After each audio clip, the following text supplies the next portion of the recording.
परमेश्वर के धन्य नाम की महिमा हो। प्रभात मनन के सत्र 2781 में आप सभी का बड़े प्रेम के साथ स्वागत करता हूं। आइए आज के मनन के लिए हम पढ़ते हैं प्रकाशित वाक्य अध्याय 3 पद 17। तू कहता है कि मैं धनवान हूं और धनी हो गया हूं, तो मुझे किसी वस्तु की आवश्यकता नहीं, पर तू नहीं जानता कि तू अभागा, तुच्छ, दरिद्र, अंधा और नंगा है। कोई भी समस्या की पहचान उसके संकेतों से की जाती है। शरीर में यदि कोई बीमारी हुई तो चिकित्सक लोग सबसे पहले बीमारी की पहचान उसके संकेतों से करते हैं। लौदीकिया की कलीसिया जो आत्मिक रूप में कंगाल थी, अपना आत्मिक कंगालपन की पहचान नहीं कर पा रही थी। प्रारंभ में पढ़ी गई पद में प्रभु ने समझा रहा है कि उसकी समस्या क्या है। उसके लिए प्रभु उनकी समस्या का संकेत उन्हें याद दिला रहा है। प्रभु उनसे कह रहा है, तू कहता है कि मैं धनवान हूं और धनी हो गया हूं और मुझे किसी वस्तु की आवश्यकता नहीं है। इस प्रस्ताव का अर्थ ये होने की जरूरत नहीं है कि वहां की कलीसिया के प्रत्येक विश्वासी ये कहते रहता हो कि मैं धनवान हूं और धनी हो गया हूं और मुझे किसी वस्तु की आवश्यकता नहीं है। सच्चाई यह है कि अपनी आत्मिक स्थिति के बारे में लौदीकिया के विश्वासियों की मानसिकता को प्रभु यहाँ उजागर कर रहा है। आत्मिक कंगालपन की सबसे बड़ी पहचान यह है कि व्यक्ति को यह लगता है कि वो आत्मिक है, अर्थात वो सोचने लगता है मैं किसी भी अन्य विश्वासी से भी अधिक अच्छा हूं, मुझे किसी भी प्रकार के सुधार की आवश्यकता नहीं।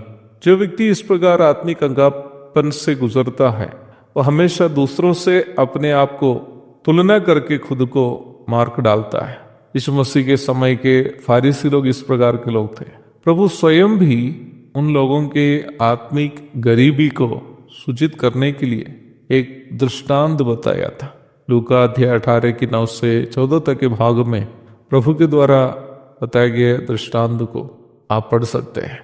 एक फारिसी और चुंगी लेने वाला यरूशलेम मंदिर में प्रार्थना करने जाते हैं। फारिसी जो यहूदियों के बीच में धर्म गुरुओं की श्रेणी में आता है, अपने योग्यताओं को गिनकर प्रभु से धार्मिकता प्राप्त करने की प्रार्थना करता है।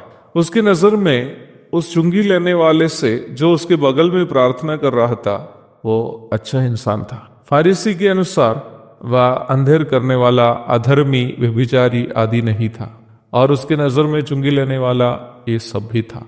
वह खुद की योग्यताओं को गिन रहा था। वह सप्ताह में 2 बार उपवास करने वाला, दशमांश देने वाला आदि था। वही चुंगी लेने वाले की नजर में वह स्वयं एक बड़ा पापी था। जब फारिसी प्रभु के सामने अपने योग्यताओं को गिन रहा था, चुंगी लेने वाला केवल और केवल अपने कमियों को देख पा रहा था और वह अपने योग्यताओं के कारण प्राप्त करने वाली धार्मिकता को नहीं, वरन प्रभु का अनुग्रह से मिलने वाली धार्मिकता के लिए विनती कर रहा था। प्रभु ने चुंगी लेने वाले की प्रार्थना से प्रसन्न हुआ और वही धर्मी होकर लौट गया। प्रभु के द्वारा कहा गया इस दृष्टांत में सूचित किया गया फारिसी की समस्या क्या थी? वह ये नहीं जान रहा था कि वह आत्मिक रूप में गरीब है अथवा कमजोर है। उसके अपनी नजर में वह चुंगी लेने वाले से भी अधिक अच्छा इंसान था और उन्हें किसी प्रकार के सुधार की जरूरत नहीं थी। The problem with the Pharisee was he was unaware of his spiritual poverty। ये बहुत ही दयनीय एक अवस्था है।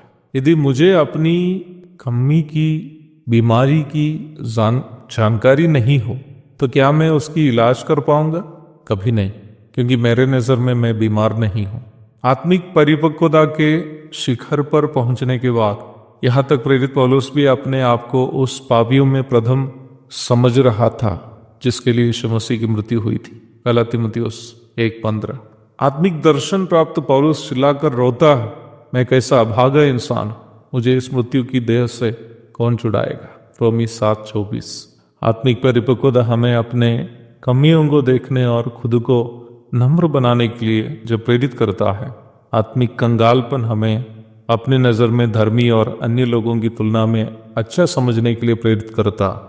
लौदिकियों की समस्या ये थी, वर्तमानकालीन कलीसिया की अवस्था भी भिन्न नहीं है। प्रभु हमारी सहायता करे कि हम अपने अपने कमी घटियों को अधिक देख सके और उसे सुधारते रह सके। आत्मिक परिपक्वता का सबसे बड़ा संकेत यही है। एक और शुभ दिन की धन्य कामनाओं के साथ आज का मनन मैं यहाँ समाप्त करता हूँ।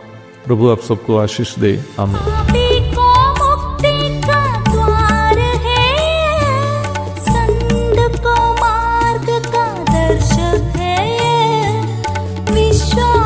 करते हैं उसके लिए